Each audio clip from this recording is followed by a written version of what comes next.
మీ ఎలాంటి వ్యాపార ప్రకటనలకైనా వెంటనే మా ఛానల్ సంప్రదించండి. శుక్లాంబరధరం విష్ణుం శశివర్ణం చతుర్భుజం ప్రసన్నవదనం ధ్యాయేత్ సర్వవిఘ్నోపశాంతయే అగజాన పద్మార్కం గజాన మహార్నిజం అనేకదంతం భక్తానాం ఏకదంతముపాస్మహే. ఓం గం గణపతే నమః. ఓం శ్రీ గురుభ్యో నమః. ఓం శ్రీ మాత్రే నమః. మా వీడియో చూస్తున్నటువంటి మీ అందరికీ పేరు పేరున నా హృదయపూర్వక నమస్కారాలు. మనం ఇప్పుడు 1 ఆగస్టు నుండి 31 ఆగస్టు వరకు కూడా మనం ఈ రాశి ఫలాలు తెలుసుకోబోతున్నాం. అందుకంటే ముందర నా పేరు CMA వాడరేవు ఆదినారాయణరావు శర్మ. నా సెల్ నంబర్ 7075389589 7075389589. ఇప్పుడు మనం రాసే వారికి గురు శుక్రుల ప్రభావం చాలా బాగుందండి. 12th house లార్డ్ ఈ శుక్రుడు బాగున్నాడు, పంచమాధిపతుడు అయ్యాడు. అంటే పుత్ర సంతాన యోగం కలగడానికి అవకాశాలు ఉన్నాయి. గురు శుక్రుల కాంబినేషన్ చాలా బాగుంటుందండి. ముఖ్యంగా గురుడు మీ రాశిలో ఉన్న అదృష్టం. చాలా కాలం నుంచి అది అద్భుతమైన ఫలితాలు ఏం లేవు. గురుడు వలన మీకు సజ్జనులతో మంచి మంచి వాళ్ళతో సావాసము, సౌందర్యంగా ఉండడము, ముఖ్యంగా జనాల్లో మీరు శ్రేష్ఠుడు అనిపించుకోవడం, చాలా మంచివారుగా అనిపించుకుంటారు. తెలియగల వారు, అద్భుతమైన తెలియదు గణిత శాస్త్రజ్ఞంలో బాగా మేటి అనిపించుకోవడము, ఇవన్నీ కూడా గురు శుక్రుల కాంబినేషన్ అంటే జ్ఞాన సంపదని బాగా వృద్ధి చేసుకుంటూ ఉంటారు. అందుకనే మీకు బాగా నేమ్ అండ్ ఫేమ్ వస్తుంది. రవిబుధులు ద్వితీయ భావంలో రవిబుధులు అంటే చాలా సామాన్యం కాదండి అది. ఎందుకంటే బుధుడు రవిబుధులు ఉన్నారంటే వాళ్ళు ముఖ్యంగా మీరనమాట కెమిస్ట్రీ విద్యలో బాగా రాణిస్తారు. విద్యా పారంగత అంటారు కదా, బాగా కెమిస్ట్రీ విద్య అంటే రసాయన శాస్త్రం ఉంటాం కదండి మనం, అలా సైన్స్ గ్రూపులు వాటిలో మీరు చదవడానికి అవకాశం ఎక్కువ. ధనప్రాప్తి కలుగుతుంది. కుటుంబంలో సఖ్యత, సూక్ష్మ బుద్ధి కలిగి ఉంటారు. స్పీడ్గా మీరు యాక్టివ్గా స్పీడ్గా స్పందిస్తూ ఉంటారు. రవిబుధుల కాంబినేషన్ వలన కూడా ఈ ఫైనాన్స్ రంగంలోనూ, రవిబుధుల కాంబినేషన్ డాక్టర్స్గాను మీకు బాగా డబ్బులు సంపాదించుకుంటారనలో ఏమాత్రం సందేహం లేదండి. రవిబుధుల కాంబినేషన్ చాలా అద్భుతం. పైగా శుక్రుడు కూడా 21వ తారీఖు శుక్రుడు కూడా వస్తున్నాడు. బుధ శుక్రుల వలన వ్యాపారం వలన ధనలాభాలు, సంగీతం ముఖ్యంగా బుధ శుక్రులు ఉన్నారంటే బాగా సంగీత ప్రాప్తి ఎక్కువ ఉంటుందండి. ముఖవర్చస్సు పెరుగుతుంది. సపోజ్ మీలో గాయకులు ఉంటారు, వాళ్ళకి మంచి అవకాశాలు రావడము. అంతేకాకుండా మీ 12th house లార్డ్ ద్వితీయ భావం ఉన్నాడు కాబట్టి ఫారిన్ కంట్రీస్ వెళ్ళడము, అంటే మీ ప్రోగ్రామ్స్ రీచ్ విదేశాలు వెళ్ళడానికి అవకాశాలు మీకు క్లియర్ అయిపోయింది, వెళ్తారు. అంతేకాకుండా కొంతమంది యాంకరింగ్ వృత్తిలో ఉన్న వారు కూడా ఫారిన్ కంట్రీస్ వెళ్ళడానికి కూడా అవకాశాలు బాగా ఉన్నాయి. ముఖ్యంగా మీ రవికేతులు ఉన్నారు సరే, రవి మీకు మ్యాలఫికే కదా, అయినా కేతుతో కలిసి ఉండడం వల్ల 3వ భావంలో ఉండడం వలన కేతువుతో కలిసిన రవి కేతువు శుభఫలితాలు ఇస్తాడు. చెడు ఫలితాలు ఏం ఉండవండి మీకు. అంటే ధైర్యంగా ఉండడము, ప్రతి పనిలోనూ ముందంజలో ఉండడము, ముఖ్యంగా వాహన యోగం కలగడము, ఆభరణ యోగాలు కొనుక్కోవడము, అలాగే న్యూస్ సంబంధించిన వాటిలో మీరు డెవలప్ అవ్వడము, కొత్త కొత్త ఆలోచనలతో మీరు బాగా సక్సెస్ అవ్వడము, పనులందు పట్టుదలతో మీకు మీరే సాటి అనిపించుకోవడం, ధైర్య సాహసాలతో ఉండడమే కాకుండా మీ తోబుట్టులు కూడా ధైర్యం అవ్వడము. అంతేకాకుండా మీ తమ్ముళ్ళకి చెల్లులకి, మీకంటే చిన్నపిల్లలు వాళ్ళ తమ్ముళ్ళు చెల్లులు వాళ్ళకి కూడా మంచి అభివృద్ధి ఉంటుందండి, మీకు ఉంటుంది. ముఖ్యంగా ఎక్కువగా ప్రయాణాలు చేయవలసి వస్తుంది, దానివల్ల అలసిపోతూ ఉంటారు. ఏదైనా చతుర్థ భావంలో ఉన్నటువంటి కుజుడికి శిరదృష్టి ఉండడం తప్పు. అంటే మీరు చదువు విషయంలో వెనకబడిపోతూ ఉంటారు అని అర్థమైపోతుంది. అలాగే రైతులకు కూడా పంటలో నష్టాలు రావడం వస్తాయి. ఎలాగ వస్తాయి నష్టాలంటే ఫైర్ వలన, అగ్ని వలన, వర్షాల వలన, థండర్స్ అంటే పిడుగుల వలన, ఈ మూడిట్లో ఒక ప్రభావం వలన మీ పంటలో నష్టం రావడానికి అవకాశం ఉంటుంది. మిథున రాశి వాళ్ళకి అందరికీ ఉండదండి, ఇది జనరల్గా చెప్తాం కాబట్టి కుజుడి యొక్క ప్రభావం ఉంది కాబట్టి చెప్తున్నాం. తల్లిగారికి కూడా చిన్న చిన్న దెబ్బలు తగలడమో, చిన్న మైనర్ ఆపరేషన్ జరగడమో, ఏదో మొత్తానికి చిన్న ఇబ్బంది కలుగుతుంది. కొద్దిగా తల్లిగారికి ఆరోగ్య పరిస్థితి జాగ్రత్త చూసుకోండి. ఏదేమైనా మీకు పుత్ర సంతానం కలగడానికి అవకాశాలు ఎక్కువ. మీ సంతానం వలన మీకు అభివృద్ధి ఉంటుంది. అంతేకాకుండా మీ సంతానము పుత్రి సంతానం మీతో కలిసి ఉండడానికి అవకాశాలు ఉన్నాయి. ఇంతకు దూరం వెళ్ళిపోయిన వాళ్ళు మళ్ళీ దగ్గర రావడము జరుగుతుంది. ప్రేమాభిమానాలు పెరుగుతాయి. అది బాగుందండి మీకు. అంతేకాకుండా సినిమా రంగంలో కూడా మీకు బాగా కలిసి వచ్చే అంశం అని చెప్పచ్చు. రచయితలుగా, కవులుగా, సాహిత్యవేత్తలుగా బ్యూటిఫుల్గా మీరు ఉంటారు. గురు ప్రభావం చాలా బాగుంది మీకు. అలాగే స్టాక్ మార్కెట్లో కూడా మీకు బాగా ధనప్రాప్తి ఉంటుంది. అంతేకాకుండా మీకు మాట నేర్పత్రం, ఎవరి దగ్గర ఎలా మాట్లాడాలో బాగా తెలుసు, మాట్లాడుతూ ఉంటారు.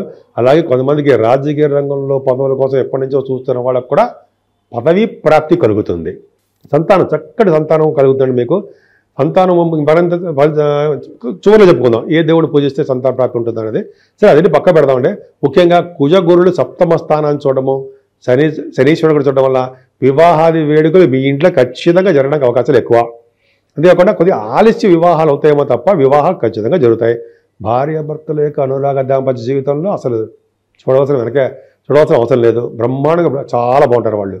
అంతేకాకుండా ఈ వ్యాపార విస్తరణ కూడా చేసుకుంటారు. ముఖ్యంగా వ్యాపార విస్తరణ అంటే ఫైనాన్స్ రంగం, అలాగే వడ్డీ వ్యాపారస్తులు ఫైనాన్స్ రంగం అంటారు సరే వాళ్ళకి, అలాగే 9th భావం కూడా చెప్పుకుందాం కూడా ఇలాగ వ్యాపార రంగం బాగా డెవలప్ అవుతుంది. ఏదేమైనా మీకు అత్యంత అద్భుతమైన అంటే రాహు నిజంగా గ్రేట్గా ఉన్నాడండి. రాహు దశమంలో ఉన్నటువంటి అంటే భాగ్యస్థానంలో ఉన్న రాహు మీకు మంచి చేస్తాడు. నాకు తెలిసి మంచి చేయడానికి అవకాశాలు ఎక్కువ ఉన్నాయి. జనరల్గా కొంతమందికి రాహు 9వ భావంలో ఉంటే అంత మంచి చేయడం చెప్పి అనుకుంటాం. అంతే జనరల్గా రాహు పుత్రులు కలిగేవాడిగా చేయడం, సేవకా వృత్తిలో ఉన్నట్టు చేయడం చేస్తుంటాడు. కానీ ఇక్కడ రాహు ప్రత్యేకత ఉంది. శని యొక్క హౌస్ ఉన్నాడు కాబట్టి శనిలాగా ప్రవర్తించాలి కాబట్టి శని అండర్లో ఉంటారు కాబట్టి రాహు ఆయన ముఖ్యంగా ఫ్లైట్స్ సంబంధించిన వాటికి బాగా మంచి చేస్తూ ఉంటాడు. ఫ్లైట్స్ విదేశాలు వెళ్ళడము, అదే వీరు విమాన రంగ సంస్థలో పనిచేసే వాళ్ళకి వ్యాపారాలు డెవలప్ అవడము, ఏరోనాటిక్ ఇంజనీరింగ్ అంటారు సరే విమాన సంబంధించిన ఆ విద్య రావడము, వాటిలో సక్సెస్ అవ్వడము, ఇలా విమానాల్లో ఎక్కువ తిరుగుతూ ఉండడం రాహు ప్రభావం వల్లనే. మీరు తిరుగుతారు జనరల్గా ఫారిన్ కంట్రీస్, మీరు విదేశాలకు వెళ్తారండి అంటే అక్కడ ఉన్న వాళ్ళు ఇక్కడికి వస్తుంటారు, వెళ్ళడము చక్కటి చదువుకుంటుంటారు. ముఖ్యంగా రాహు ప్రభావం వల్ల కూడా సినిమా రంగంలో ఉన్న వారికి వాళ్ళ యొక్క షూటింగ్ల రీత్యా విదేశాలు వెళ్తారు. చదువుల రీత్యా హయ్యర్ ఎడ్యుకేషన్ ముందర హయ్యర్ ఎడ్యుకేషన్ చెప్తాం విద్యార్థులకి, వాళ్ళకి MBBS అయిపోయిన తర్వాత PG డాక్టర్ కోర్స్ చేసే వాళ్ళకి, అలాగే ఇంజనీరింగ్ విభాగాల్లో ఉన్న వారికి వాళ్ళందరూ కూడా విదేశాలు వెళ్ళడము, తీర్థయాత్రలు చేయడానికి అవకాశాలు ఎక్కువ ఉంటాయి. దశమల శని అండి మీకు జనరల్గా ఏంటంటే దశమల శని అంటే గంగా స్నానం చేయించడంలో మొట్టమొదటి కూడా ఆయనే.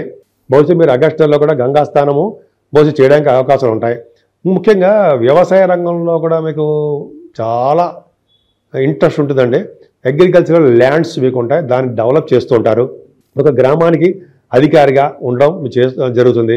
అలాగే జన్మభూమిని వదిలిపెట్టి లేకపోతే ఉన్న ప్రదేశాన్ని వదిలిపెట్టి విదేశాల కోసము వ్యాపార నిమిత్తము లేకపోతే ఉద్యోగ నిమిత్తం కూడా మీరు బహుశా వెళ్ళవలసి వస్తుంది. శని రాహువులు ఒకళ్ళు గురుడు ప్రభావం వల్ల మీ ఈ నెల మొత్తం కూడా చాలా బాగుంది. ముఖ్యంగా మీ రాశి వారికి ఈ ఆగస్టులో కూడా వరలక్ష్మి శుక్రవారం అంటే ముఖ్యంగా శ్రావణ మాసం ఉండేదంతా, శ్రావణ మాసం మొత్తం కూడా చాలా మంచి రోజులు. ముఖ్యంగా అమ్మవారిని పూజ చేయాలి. అంటే అమ్మవారు అంటే లక్ష్మీ అమ్మవారిని పూజ చేయడము కలవ పూలతోటి. అంతేకాకుండా 8వ తారీఖు అండి, అది 9వ తారీఖు ఏమో మనం పౌర్ణమి. శ్రావణ మాస పౌర్ణమి అంటే చాలా పవర్ఫుల్, అమ్మవారిని పూజించాలండి. అలాగే అంతేకాకుండా చంద్రుడు నైట్ టైం చంద్రుడు కూడా పూజించడము, పాలు నైవేద్యం కూడా పెడతాం కదా మనం, శ్రీకృష్ణ ప్రభావం ఉంటుంది కదా అదొకటి చేయడము. అలాగే 27వ తారీఖు వినాయకుడి ప్రభావం. ఇలా ఉండడం వల్ల మనకంటే ఈ నెల మొత్తం కూడా చాలా పండగల వాతావరణంగా మనకు ఉంటుంది. కాబట్టి చక్కగా మనం అంటే మీరు అమ్మవారిని పూజించడం వల్ల సంతానం లేని వాళ్ళకి సంతాన ప్రాప్తి కలగడము, ఉద్యోగం లేని వాళ్ళకి ఉద్యోగ ప్రాప్తి, అలాగా మీకు ఏం కోరికలు కోరుకుంటారో అవన్నీ కూడా మంచి మంచి కోరికలన్నీ కూడా నెరవేరడానికి లక్ష్మీ అమ్మవారిని పూజించాలి. మనం పరిహారాల గురించి చెప్పుకుందాం, చిన్నపాటి పరిహారాలు చెప్పుకుందాం. ఏదేమైనా 12 రాశుల వారికి అంటే మేషరాశి నుంచి మీనరాశి వారి వరకు కూడా 12 రాశి వారికి శని కుజుల వలన దోషాలు చాలా ఉన్నాయి. ఈ కారణం వలన జల ప్రమాదాలు, అగ్ని వలన ప్రమాదాలు, పిడుగు వలన ప్రమాదాలు అలా సంభవించడానికి అవకాశం ఉంది చెప్తున్నా అంతే. దీనివల్ల ఏంటి మనం జాగ్రత్త పడడం కోసం చెప్తున్నా. మనం ఇలా తప్పించుకోవాలి ఏం లేదండి. సుబ్రహ్మణ్యేశ్వర స్వామి ఫస్ట్ ఆయన ఆరాధించాలి. సుబ్రహ్మణ్య స్వామిని వల్లి దేవసేన సరే సుబ్రహ్మణ్యేశ్వర స్వామికి ఆయనకి ఆవు పాలతోనూ తేనెతోనూ విభూతి గంధం సమర్పించిన వాళ్ళకి బంధాల నుంచి విముక్తి కలిగి వాళ్ళకి బ్రహ్మాండ లోకాలకు వెళ్తారని మంచి పుణ్యపడడం అని చెప్తూ ఉంటాం. అదొక ఫస్ట్ పాయింట్. అలాగే శనీశ్వరుడి యొక్క దోషాలు పోగొట్టుకోవాలండి. మీకు వీలుంటే మందపల్లి వెళ్ళి శనీశ్వర దేవాలయాలు సందర్శించండి. శనీశ్వరుడికి తైలాభిషేకాలు చేసుకోండి, తైలాభిషేకం. అలాగే ఆంజనేయ స్వామివారిని ఎట్టి పరిస్థితుల్లో వదలకూడదు. ఆంజనేయం మహావీరం అది ఉంది కదా బ్రహ్మ విష్ణువాత్మకం. ఆ స్వామివారిని ఏ స్తోత్రంతో పూజించినా సరే శనివారం వచ్చే దోషాలు పరిహారం అవుతాయి. శనివారం నియమాలు పెట్టుకోండి, మీకు నియమాల ప్రకారం చేసుకోండి. 11 ప్రదక్షిణాలు ఆంజనేయ వారికి చేయాల్సిందే. దీపం పెట్టుకోండి స్వామివారికి. తమలపాకులతోటి పూజ చేయడము, వడమాలు సమర్పించడం, వస్త్రాలు సమర్పించడం చేయాలి ఆంజనేయ స్వామి వారికి.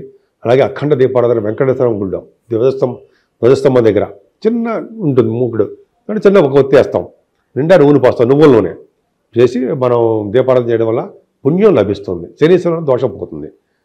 శివాభిషేకాలు చేసుకున్న వాళ్ళకి, అంటే అమావాస్య పొందరం వచ్చి చతుర్దశి పూట శివాభిషేకాలు చేసుకున్న వారికి అత్యంత అద్భుత ఫలితాలు ఉంటాయి. ఇవన్నీ పక్క పెడితే ఈ కలియుగంలో గౌరీ, దుర్గా అమ్మవారు, నవచండిక వీళ్ళని పూజించడము, అలాగే గణపతి ఆరాధన 27వ తారీఖు నుంచి మనకి గణపతి వస్తున్నాడు కాబట్టి విజయ చవితి ఎప్పుడు కూడా వినాయకుడు పూజించడం కలియుగంలో చేయాల్సిందే. వీళ్ళకి పూజలు చేయాలి. సో ఈ ఏకష్టం మొత్తం కూడా మనకి అమ్మవారి యొక్క ప్రభావం ఉంది కాబట్టి లక్ష్మీ అమ్మవారు స్థిరలక్ష్మిగా మన ఇంట్లో ఉండాలంటే ఫస్ట్ చేయవలసింది కలువ పువ్వులతోటి మారేడు దళాలతోటి అమ్మవారిని పూజించిన వారికి స్థిరలక్ష్మి ఇంట్లో ఉంటుందని శాస్త్రం. అంతేకాకుండా మనకి ఈరోజు ఇందాక ప్రతిసారి చెప్తున్నట్టుగానే 8వ తారీఖుని శ్రావణ మాస శుక్రవారము, అలాగే మంగళవారాలు గౌరీదేవి తల్లి మంగళగౌరి శ్రావణ మాసం ఆవిడ పూజించడం వల్ల, అమ్మవారిని పూజించడం వల్ల చక్కటి శుభఫలితాలు కలుగుతాయి. అంతేకాకుండా పౌర్ణమి పూట మంచి పనులు చేయాలండి. దానాలు, అన్నదానం, వస్త్రదానము, అలాగే అన్ని గోదానము అంటే కదా, మంచినీళ్ళ దానము, భూములు దానం చేసిన వాళ్ళకి వాళ్ళ ముందు తరాల వాళ్ళు, వెనకాల తరాల వాళ్ళు బ్రహ్మాండమైన లోకాలు ఉంటారట. ఒకసారి చెప్పుకుందాం ఒకసారి. సో ఈ విధంగా చేయడం వల్ల సర్వదోషాలు పోతాయి. ఎప్పుడైతే సరే శివుడిని ఆశ్రయించాలని మనం శివుడి యొక్క జపాలు కదండి, శివుడి యొక్క పూజలు, అభిషేకాలు, గంధం సమర్పించడం వల్ల మనకి ఎటువంటి దోషాలు ఉన్నా అన్నీ పోతాయి. గౌరీదేవిని, శివుణ్ణి పూజించిన వారికి గ్రహాల వల్ల వచ్చే దోషాలు పరిహారం అయ్యి వీటన్నిటినీ సింపుల్గా పోతాయి. అంతేకాకుండా బలమైన మీకు దశ జరుగుతున్నప్పుడు మెయిన్ జాతకంలో, అంతేకాకుండా ఒక శుభగ్రహాల యొక్క దృష్టి కుశలమే ఉన్నప్పుడు ఈ యొక్క వాళ్ళు చేసే చెడు ఫలితాలు చాలా మంది తగ్గుముఖం పట్టి మంచి జరుగుతుంది. కాబట్టి ఈ 12 రాశుల వారికి ఈ శ్రావణ మాసం, ఈ ఆగస్టు మొత్తం కూడా పండగలు కదా, సుఖ సంతోషాలతో ఉండాలని మీరందరూ కూడా, అలాగే ఆరోగ్యాలతో వెలసిల్లాలని, మీరు అనుకున్న పనులన్నీ చక్కగా నెరవేర్చుకుంటూ ఎప్పుడూ ఆనందోత్సవాలతో కోరికలు, మంచి కోరికలు నెరవేరాలని, సంపూర్ణ ఆరోగ్యవంతులుగా ఉండాలని, దీర్ఘాయుష్మంతులుగా ఉండాలని మనస్ఫూర్తిగా కోరుకుంటున్నాను.